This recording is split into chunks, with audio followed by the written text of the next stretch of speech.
Halo kawan-kawan, selamat bergabung bersama dengan Agung dan hari ini sharing tentang kekuatan mendengar. Jadi topik ini dimulai dari sebuah kisah nyata pada tahun 2005, tepatnya tanggal 11 Maret di Amerika Serikat, San Francisco, di jembatan yang cukup terkenal bernama Golden Gate Bridge. Di sore hari itu ada seorang pria berkulit hitam bernama Kevin Berti. Dia adalah seorang pria yang baru saja memiliki anak dan anaknya ini ternyata kelahiran prematur sehingga harus perawatan yang cukup panjang. Dan total biaya yang harus dia tanggung adalah 225.000 US dollar. Sangat besar sekali. Ditambah lagi memang dia ini memiliki penyakit depresi dan pekerjaan juga tidak stabil. Jadi semua kondisi hal tersebut membuat dia harus menurut dia waktu itu adalah ya sudahlah, mungkin hidup saya ini tidak ada artinya. Buat apa lagi? Semuanya hal yang tidak baik terjadi kepada diri saya. Mungkin dalam pemikiran dia waktu itu. Jadi hari itu dia sudah memastikan untuk menyelesaikan hidupnya. Karena tidak ada harapan lagi, sudah putus asa. Jadi dia bawa mobil, kemudian sampai di tempat parkir dan bertanya kepada salah satu petugas yang ada di sana, bagaimana caranya supaya saya bisa berjalan kaki ke jembatan tersebut. Dan sang ibu tanpa berpikir banyak, oh lewat sini, lewat situ. Sampailah dia jalan ya. Tetapi di dalam salah satu sharing Kevin Berti waktu di salah satu acara, banyak sekali dia hadir diundang untuk menjadi pembicara ya. Dia mengatakan andai saja ibu itu bertanya, untuk apa? Mau kemana? Kesana buat apa? Andai kata saja dia bertanya, kata Berti, saya pasti akan menjelaskan. Namun hal itu tidak terjadi. Sangat disayangkan sekali. Kemudian kita lanjutkan lagi cerita ini. Setelah sampai di pinggir jembatan dan sudah di detik-detik terakhir dia ingin menjatuhkan diri, pada saat itu ada gejolak di dalam batin dan pikiran dia. Dia penuh dengan emosi yang negatif dan segala macamnya. Kenapa saya begini, kenapa saya begitu. Hal-hal negatif itu muncul di dalam pikirannya. Kemudian dia teringat bahwa kalau saja saya jatuh, betapa nikmatnya. Semua hal yang negatif itu semua akan hilang dan saya akan lupakan dan saya akan merasa bebas. Tapi tidak lama, datanglah seorang polisi yang kebetulan bernamanya juga Kevin, yaitu adalah Kevin Briggs.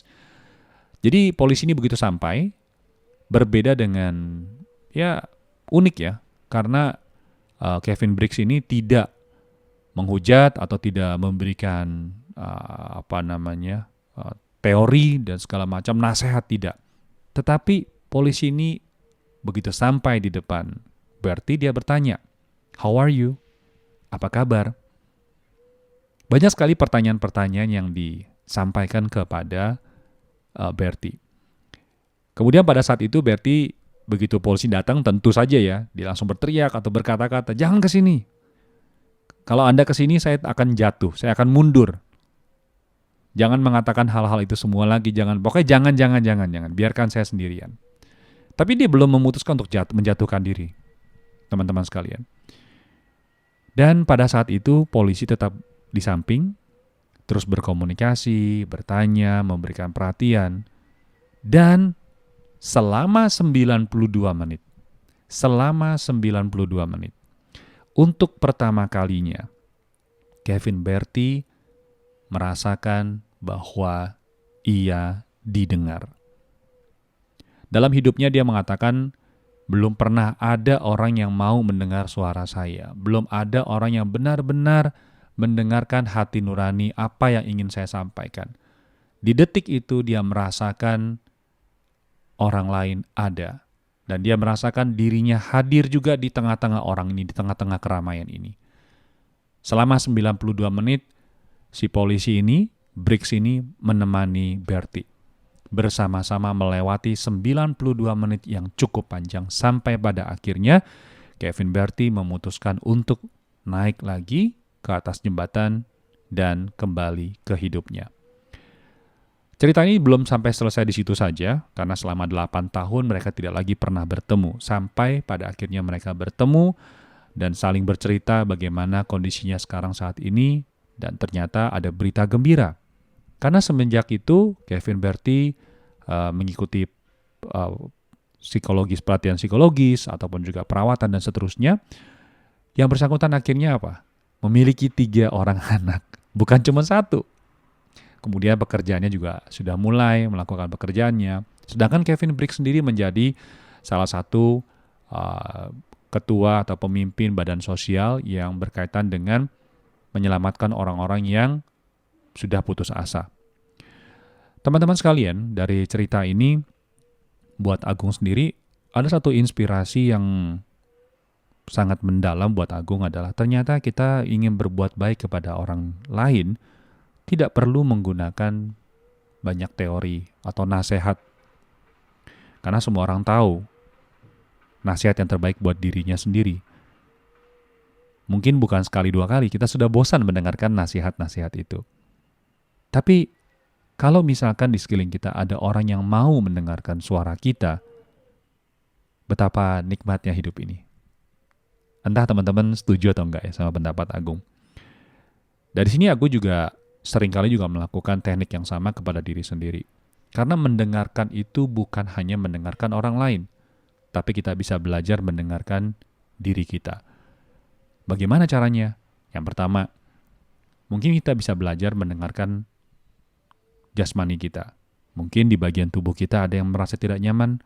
Cobalah berhenti sejenak, benar-benar merasakan bagian tubuh yang tidak nyaman itu. Atau mungkin juga ada perasaan yang tidak nyaman di dalam diri kita. Emosi, marah, cobalah bertanya kepada diri sendiri. Kenapa saya bisa marah ya? Atau mungkin bahagia pun juga bisa ditanyakan. Kenapa saya bahagia ya? Nah, dengan lewat latihan-latihan seperti ini, kita akan semakin peka terhadap diri kita dan juga lingkungan sekitar kita.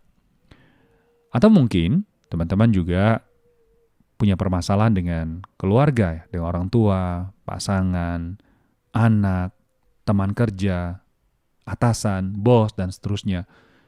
Mungkin saat itulah kita bisa belajar untuk menjadi pendengar yang baik. Ya, ini memang perlu latihan. Ya. Tidak setelah mendengarkan podcast ini belum tuh, wah aku belum bisa menjadi pendengar yang baik. Agung sendiri juga belajar ya, sampai hari ini masih terus belajar untuk menjadi pendengar yang baik. Karena lewat mendengar, itu merupakan satu konektivitas ya, hubungan kita dengan orang lain. Bisa terjalin hubungan tersebut. Jadi terima kasih buat teman-teman sekalian, semoga saja podcast ini bermanfaat. Dan silakan dipraktekkan.